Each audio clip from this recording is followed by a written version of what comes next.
Hoje vamos falar sobre lesões nos pés e nos tornozelos. O Dr. Marco Paulo Ottani está com a gente, ele é ortopedista. Agora, bom lembrar, quando a gente foi para o intervalo, o Dr. Marco tinha acabado de falar que a dor é um sinal do corpo que não está legal alguma coisa, né? Sim, ela funciona como um alarme. Um alarme que, se você sente dor no momento de um esporte ou pós-esporte ou sem nenhum fator desencadeante, tem algo de errado e você deve procurar um especialista para ver o que está acontecendo de errado. E não tomar um medicamento qualquer, quanto menos por conta própria, para tirar essa dor, porque senão vai estar só mascarando, né, o problema. Isso, exato. Você vai estar tratando sintomas e não tratando patologia, que é um grande erro, porque depois que você para de tomar o remédio, os sintomas voltam e a causa, a patologia, não foi em nenhum momento abordada. E às vezes piora, né? Aumenta o problema, né? Sim, quanto mais você demora para você tratar, mais quando chega até a gente, tá pior o problema, ele tá num grau maior. Então, patologias são classificadas em graus, 1, 2, 3. Tem uma grau 1 que você pode postergar e chegar numa grau 3. E o pé é pequenininho, mas é uma coisa muito complexa. 26 ossos, 33 articulações, 112 ligamentos e sustenta todo o nosso corpo. E a gente não trata os pés com carinho? Não. A gente faz agressões no dia a dia a ele diariamente, com calçados inadequados, períodos muito prolongados na mesma posição. Ou seja, nós não tratamos os nossos pés com carinho.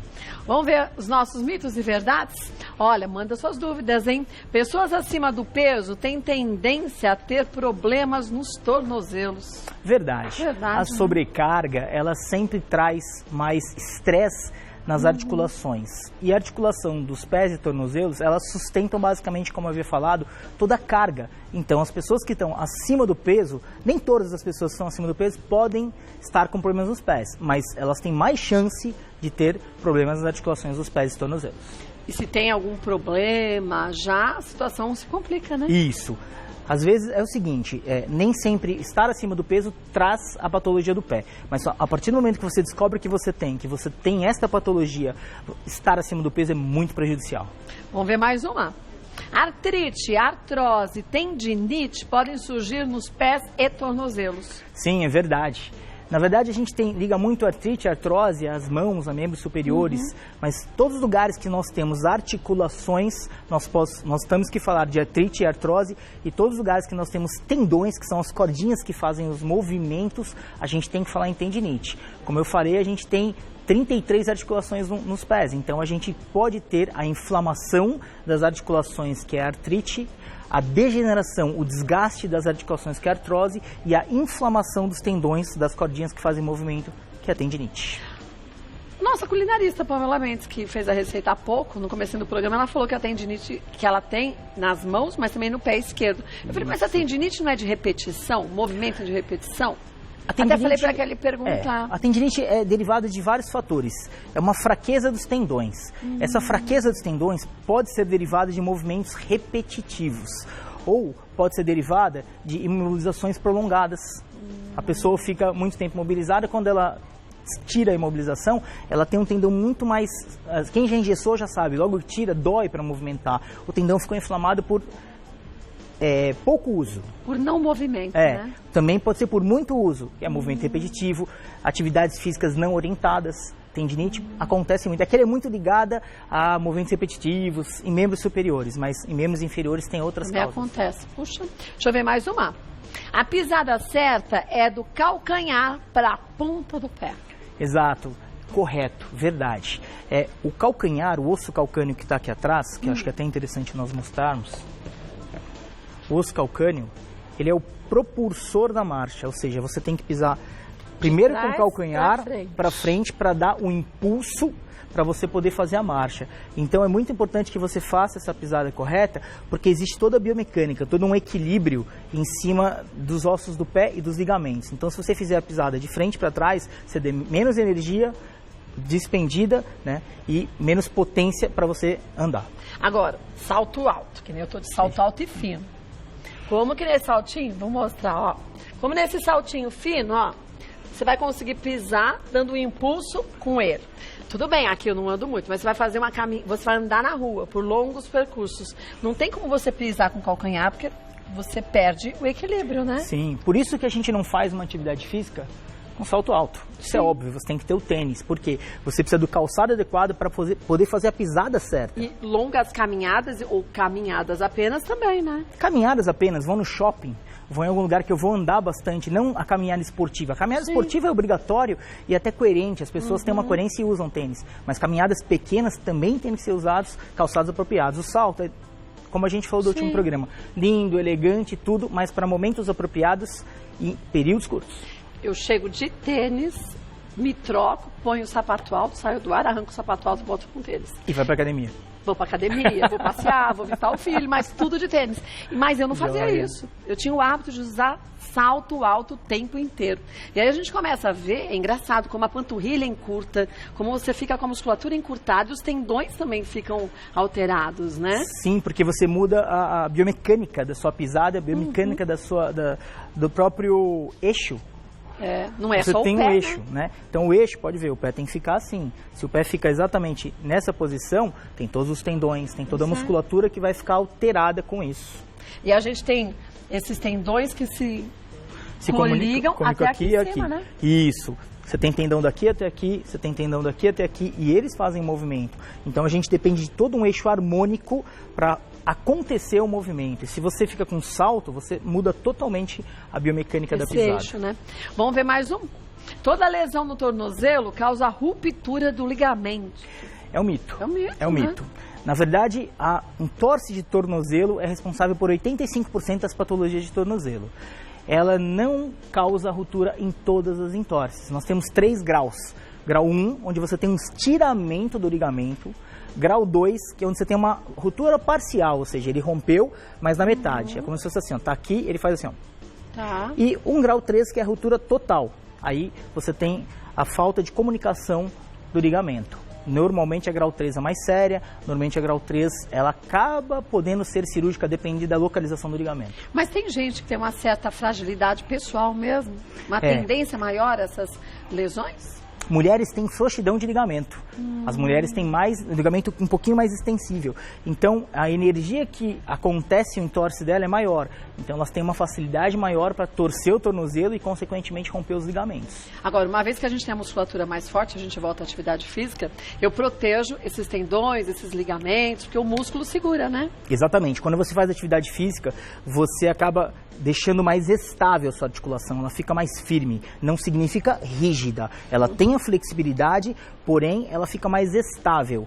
Ou seja, você vai torcer o tornozelo, aquela musculatura segura, né? E você não torce por qualquer trauma ou por uma energia pequena. É como se fosse um airbag, né? É mais ou menos isso. Fica protegendo Ele fica protegendo mais, o tornozelo e deixa que você não vire o pé. O pé, né? Vamos ver mais um. Se a pessoa consegue andar e colocar o pé no chão, significa que não houve fratura. É outro mito, Ixi, né? Outro esse mito, é perigoso esse ainda. é perigosíssimo, porque a pessoa sempre se baseia na dor e, eu consigo me locomover. Não. Basicamente, nas fraturas de pés, 30% a 40% dos pacientes chegam andando. Então, você teve um entorse de tornozelo, uma entorse de pé, primeira providência, tenta dar uma imobilizada com o que você tiver, põe o pé para o alto e gelo. Gelo é um ótimo anti-inflamatório, gelo diminui o edema, gelo faz todo esse milagre. Hoje, julho, campos, montanha, você não tem acesso mais rápido ao hospital, você está no meio do mato, gelo pé para o alto. Então, se você anda, não significa que você não fraturou, você pode estar fraturado. E o pior, se você continuar andando, uma fratura que não tem desvio e tem um tipo de tratamento que é sem operar, pode se tornar uma fratura com desvio e ter que operar. Então você pode piorar seu problema. E sem falar que esse osso quebrado, né, ele vira uma faca, né? Sim, você tem os tendões do lado, você tem os ligamentos do lado, você vai estar agredindo todas as estruturas que a gente chama de adjacente, as estruturas em volta da sua fratura. Caminhando, é como se você tivesse uma faquinha por dentro, cortando absolutamente tudo. Então tem que imobilizar mesmo, né? E piorando essa fratura. Pois é. Vamos ver o último mito ou verdade? Fazer compressas com gelo no tornozelo ajuda a melhorar o inchaço da torção. Como você disse. Sim, é o remédio mais democrático, que é o mais barato, e o mais eficaz nas primeiras 24 horas para evitar um inchaço, né? E outra coisa, quando você põe o pé para o alto e coloca gelo, quando você torce, quebra, fica muito inchado, ele macia. Aí se você mantém o pé para baixo, muito inchado, fica difícil do sangue voltar. Cada vez incha mais, piora, você começa né? a ter até formigamento. Então, pé para o alto e gelo para evitar isso. Chama retorno venoso. Você facilita o retorno venoso, facilita o retorno do sangue. E vai pro médico, né? Sim, sem sombra de dúvidas. Não é esse o tratamento e aí você fica em casa fazendo isso até que as coisas melhorem. Não, isso até chegar no médico. Pra você não ir no carro com o pezinho pra baixo esperando inchar, né? Sem o gelo. Volto com o Dr. Marco Paulo, uma beleza. Voltando com o Dr. Marco Paulo. Ai, olha aqui, ó. Vamos dar uma olhadinha nesse desenho. Aqui a gente tem o posicionamento errado dos pés também. Não, na verdade a gente tem as pisadas em inversão e eversão. Que prejudica bastante. Prejudica. A melhor pisada é a pisada neutra. É a retinha. É a né? retinha. Porém, a conformidade anatômica dos ossos das pessoas não é igual. Então, às vezes você tem porque o seu osso é assim e você pisa diferente. Aí nós temos palmilhas que corrigem a pisada. Existem exames, né, podobarometrias para detectar o seu tipo de pisada e as palmilhas e tênis específicos para corrigir essas pisadas. Você sabe que eu estou usando agora, né? Você está usando? Por muitos anos eu usei botinha ortopédica. Antigamente as crianças mas usavam elas direto. não resolvia nada. Eu usei também. E aí o tornozelo da gente fica torto. Sim. Então você acaba tendo outro problema. Então as palmilhas, elas simplesmente fazem com que a gente comece a pisar da forma correta, como a gente devia ter naturalmente. Isso, né? ela faz uma compensação de uma coisa que é errado na gente, mas é errado porque o nosso organismo ficou adaptado ou nasceu assim, vamos falar assim. Agora, é muito importante que você procure um especialista para você poder fazer o exame, Verdade. um especialista em pé, um ortopedista para fazer os exames, pedir os exames e depois procurar lugares adequados que confeccionam palmilhas. Não é para comprar em qualquer canto, que na embalagem está dito que é assim assado, porque eu posso ter o mesmo problema que você, mas formas diferentes e intensidades diferentes. Exatamente. Por isso que a palmilha tem que ser personalizada, né? Hoje a gente preza pela palmilha personalizada porque às vezes é em inversão a pisada, supinada, que eles falam, ou pronada em inversão, só que o grau é diferente de inclinação. Então a mesma palmilha não serve para você e não serve para mim. O tamanho da palmilha também tem que ser confeccionado para o seu pé. E olha, é engraçado que a gente começa a usar, os primeiros dias você sente um certo incômodo, porque a gente estava acostumado no caos, né? Parece que tá pisando uma pedra, meio Parece estranho. que você fala assim, ai gente, quando você põe, você fala legal, mas depois você fala assim, vai forçando o pé a se readequar no que ele devia ser. Mas a gente depois percebe o quanto que a postura melhora. Você não sentia dor, mas o quanto que o pé se acomoda muito facilmente, né? Sempre lembrar do eixo. Ela vai fazer uma melhora não só no seu pé, como nos seus joelhos, quadris e coluna, né? Fora as patologias que a gente tem pelas pisadas ou por calçados inadequados. A fasciite plantar, que é a inflamação da camada muscular embaixo do pé, o esporão de calcâneo, que é a espícula óssea atrás do pé. Então, essas patologias são muito tratadas com palmilhas também. Gente, essa tecnologia cresce tanto, né? De pouco tempo já tem que usar assim, ao nosso favor. A tecnologia de palmilha sob medida são coisas de 6, 7 anos para cá. Era palmilha normal que se vendia. Hoje essas palmilhas são mais específicas e mais adequadas. É verdade. Vamos ver agora as perguntas que surgiram? Olha, Beth, cai na calçada. Ixi, machuquei o pé e o tornozelo. Está inchado e um pouco vermelho. Anti-inflamatório pode ajudar? Não tô com dor intensa. O anti-inflamatório pode ajudar, mas ele não deve ser tomado sem a prescrição médica. Tem que ir no médico, né? O fato de não estar com a dor intensa pode não significar que você não tenha fraturado e pode não significar que você não tenha uma lesão de ligamento. Então é a mesma coisa. Gelinho para tirar o inchaço, procurar um médico para fazer exames que vão propiciar saber o diagnóstico exato para o tratamento exato. É que às vezes a gente tem aquela noção, a gente começou dizendo isso. Ah, não quebrou porque senão não pisava. Tá doendo pouco? Não eu tá piso, inchado, só não quebrou. Tanto, só pouco. E não existe só fratura, né? O osso é uma das coisas do pé. Tem ligamento, tem tendão, tem articulação. Então não é só fratura, tem lesão de ligamentos, tem um monte de coisa. Então, Beth, faz a compressa com gelo, como o Dr. Marco Paulo disse, mas vá pro médico. Exatamente. É só até chegar lá a compressa. Exatamente. Vamos ver mais uma. Renata, é verdade que quem torce o tornozelo deve ficar deitado com o pé mais elevado embaixo do travesseiro para melhorar a dor? Sim. É a mesma coisa, você eleva o seu pé para aquela história que eu falei do retorno venoso, para o sangue não ficar represado embaixo, ajuda a diminuir o edema, o inchaço. Fora isso, você coloca o gelo, que a gente fala, para melhorar também a dor.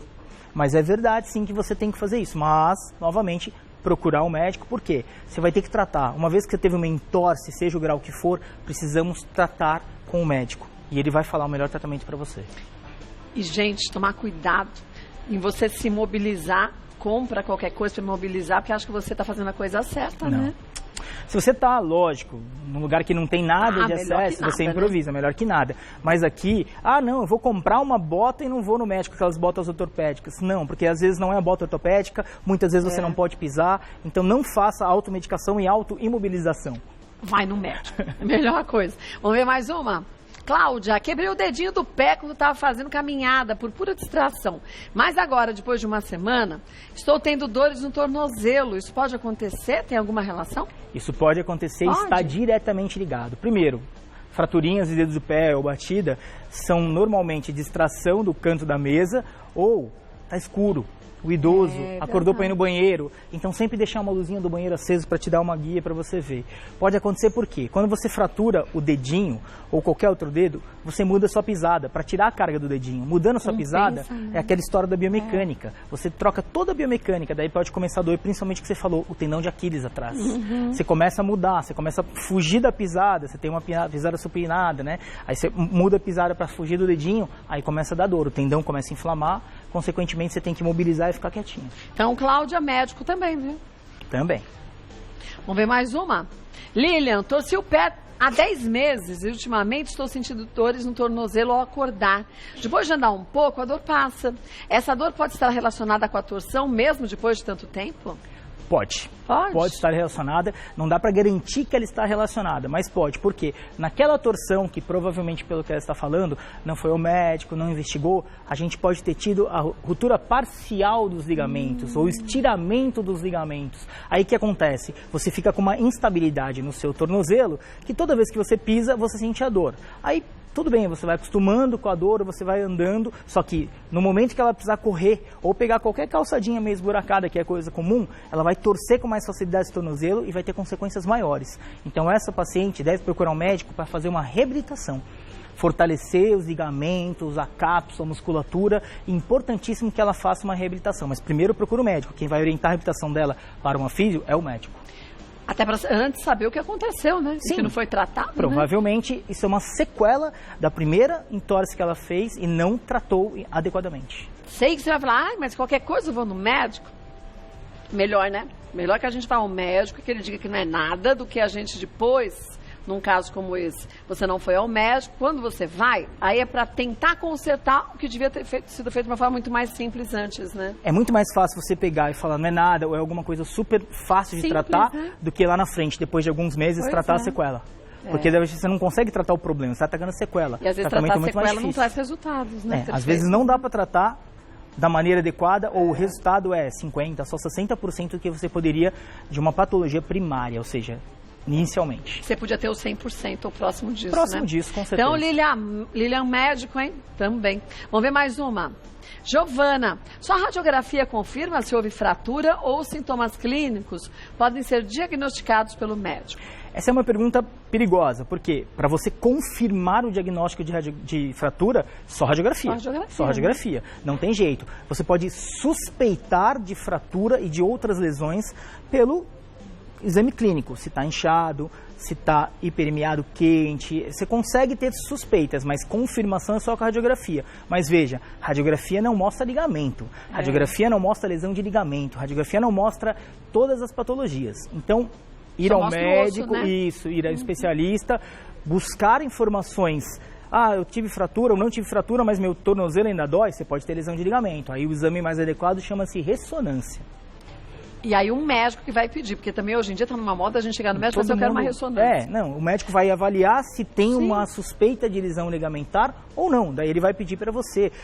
Hoje em dia, lógico, a gente pede muito exame subsidiário, para a gente chegar mais a fundo, para ter certeza. Eu brinco com meus pacientes, se a gente está lá no meio da floresta amazônica, eu, o pajé, e ele, eu sei mais que o pajé, só que eu não tenho ressonância, tem raio-x. É o que eu vou perceber, mas aqui em São Paulo, gente, totalmente imperativo que se pese os exames necessários.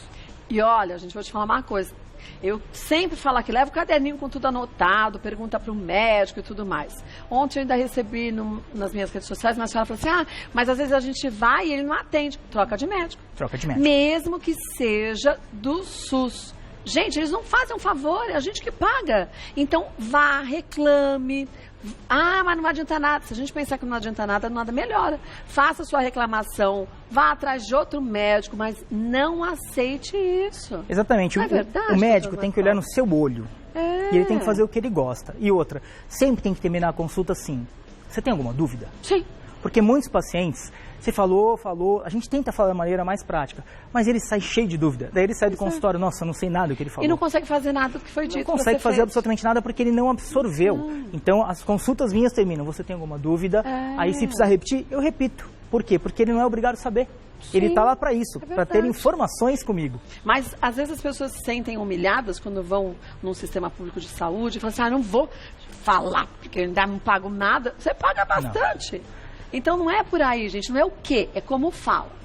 E vá, reclame, fala, o senhor não está me atendendo direito, eu tenho dúvidas, por favor, preste atenção no que eu tenho para lhe dizer. E pronto. Isso, você citou exatamente como tem que ser. Você tem o direito e é como fala. Se você pedir gentilmente, ação gera reação, ele vai ser gentil com você. Agora, se você chegar lá, faz uma ressonância para mim, aí ele também vai ser um pouco hostil com você, ele vai ter uma reação. Mas você tem direito, seja no sistema privado ou público, de ter um bom atendimento. Procure sim, procure bons médicos ortopedistas em consultório, no SUS, no hospital, mas é o direito do cidadão. Gente, bons profissionais tem. No SUS tem gente boa demais. Particular tem gente boa demais, mas tem gente que escolheu uma profissão ou está no momento, ou não escolhe a profissão que gosta e que ama fazer.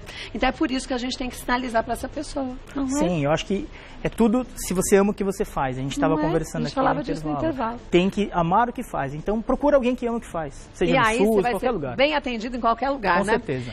Giovana, já falamos, foi. Agora a próxima, Adriana. Tenho tendinite nos 2 pés. O que posso fazer para amenizar a dor? Você pode fazer alongamentos que vão ajudar a amenizar a dor, você pode colocar gelo que pode amenizar a dor, só que você tem que fazer um tratamento dessa tendinite. Né? Não tem como você fazer só os paliativos, só alongamento, só o gelo, toma um remedinho porque a vizinha falou que é bom. Eu acho que você precisa fazer, tendinite, uma reabilitação, fisioterapia, hidroterapia, uma reabilitação adequada, uma reabilitação de qualidade. Porque aí você se livra da patologia, você só não empurra com a barriga. Então é muito importante que essa pessoa, essa paciente, essa telespectadora faça um tratamento, uma reabilitação com fisioterapia, se ela tem tendinite diagnosticada, fisioterapia, hidroterapia, acupuntura para dor, tem um leque muito grande para reabilitar. Mas quem vai te orientar é o médico. Sim. Porque esse espaço aqui que a gente tem, gente, é fantástico, porque eu aprendo demais todos os dias, sei que você de casa também. Mas é prestação de serviços, é tirar dúvidas, vão aprender. Mas diagnóstico, ele é feito lá no consultório. Frente a frente com o médico, e aí você faça as suas perguntinhas, como a gente disse, e siga a orientação do médico. Não se automedique, não se enfaixe sozinho. Mas enfaixar o que tem de problema pode trazer problemas, né? Sim, você não deve imobilizar sem orientação médica, não deve... E outra coisa, foi no médico, ele falou que tem que operar, não gostou, segunda opinião é melhor, terceira é melhor ainda. É verdade. Procure vários profissionais antes de decidir o seu tipo de tratamento, muito importante isso. Hoje, eu lido 85% dos casos meus com reabilitação. Não de cirurgia. Não de cirurgia, você não precisa operar todas as patologias e nem sempre operar é a grande solução. E depois que você opera, você tem que reabilitar. Por que não tentar reabilitar primeiro e depois, se não der, operar? Você estava me dizendo de alguns casos, a gente conversava no intervalo, de pessoas que conseguiram ultrapassar barreiras que nem se imaginava que conseguiam. Sim, tem um caso de um paciente coluna, dor, ele chegou no consultório andando mancando. Depois de 12 meses, ele correu a corrida de deserto do Atacama de aventura, 45 quilômetros. Olha isso, gente. Outro caso, correu a corrida de Conrads, que é 89 quilômetros na subida na África do Sul. Mas olhando ele lá atrás, ele tinha condições disso? Não, quando ele chegou, até eu duvidei. Aí a gente foi falando, vamos colocar um objetivo, o que você quer fazer da sua vida? É isso. Nossa, eu voltava para casa e falava, não sei se vai rolar. Mas aí... Tentar ou não, a gente já tem? Sim, a gente vai tentar, só que assim, depende não só do médico, depende do paciente ser persistente, dele reabilitar, é dia a dia, é cansativo, mas vale a pena. E todos eles mandando depois WhatsApps, vídeos, chorando, emocionados. Pô, isso é uma realização... Essa parceria que tem entre médico e paciente. Mas é uma realização dele, mas minha. Nossa, eu ficava emocionado e grato, falava, fui útil para alguém. Tem coisa melhor nessa vida? De jeito nenhum. Olha, vou passar para vocês os contatos do Dr. Marco Paulo Ottani. O site é o www.cqv.net.br. O telefone de contato é o 0 operadora 11 5081 5954. Se você quiser sugerir algum tema de ortopedia, fique à vontade. O Dr. Marco Paulo retorna e a gente fala sobre o tema que você escolheu. Obrigada mais uma vez. Obrigado mais uma vez. Parabéns pelo trabalho, viu? Obrigado. Muito bom.